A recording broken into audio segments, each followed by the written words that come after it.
Hey guys, Nick Espinoza, your chief security fanatic here, and this is your coronavirus tech news for Saturday, May 2nd of 2020, and I've got three very interesting articles for you, and we're going to dive right in. The first one coming from Reuters. Now, apparently UPS, the massive delivery service, and CVS, the pharmacy, are teaming up to deliver senior citizens their prescriptions via drones, obviously during the coronavirus. Now, this basically is for social distancing reasons.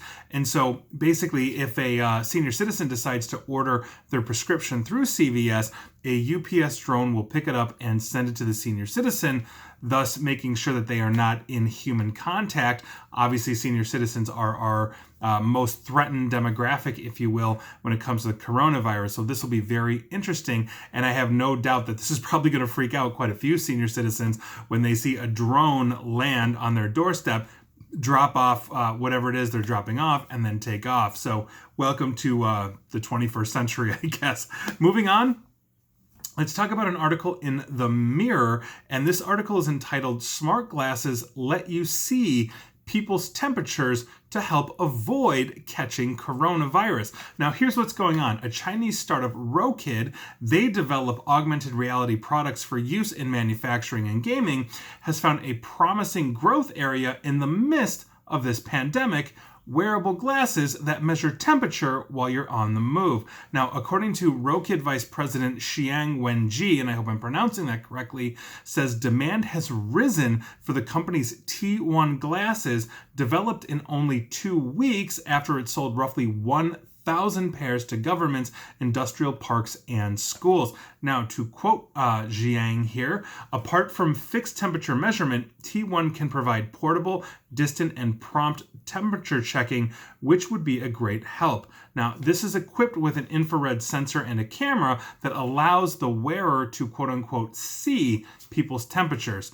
And the thing that I thought of when I was putting together my notes for this was, could this be the resurgence in wearable tech? If you recall, Google had a massive push about 5-ish or so years ago with the Google Glass, and that ended up being a complete debacle, for them. They apparently still manufacture it for very specific uses, but is this the shot in the arm that the wearable tech industry actually needs to basically make it socially acceptable to be wearing wearable tech, aside from the privacy issues, aside from the possible data exfiltration or facial recognition and all of that? Is a temperature-based glasses system something that you might want to wear? And I'd love to hear your thoughts on that. And finally, we are heading to NBC News, who had an article entitled, and I think this is actually kind of important and in the vein of coronavirus tech news, though slightly different, and I quote, "Amazon's Jeff Bezos called to testify before House Antitrust panel." Obviously, this is taking place in the United States, which is where Amazon is based. Now, U.S. Congress House lawmakers are leading an antitrust investigation into Amazon, and they demanded this past yesterday, that Jeff Bezos, the founder and CEO of Amazon, testify about the company's alleged practice of gleaning financial information from its third-party sellers to bolster its own private label business. There are a ton of third-party sellers that use Amazon's platform to sell their wares, and obviously Amazon has some insight into how well or bad they're doing. Now, the House Judiciary Committee threatened to subpoena Bezos if he does not voluntarily agree to testify. And by virtue of this, Amazon's stock actually fell after the announcement yesterday. Now, this letter comes after a Wall Street Journal investigation that found that Amazon employees in the company's private label business, which I believe is called Amazon Basics, and they might have some other labels for it, had routinely used data from its third-party sellers to inform its own product strategy. This is a practice that Amazon has consistently denied to the U.S. Congress and government. And basically, this is being seen as a huge complaint because sellers that use this platform have been complaining about this for quite some time.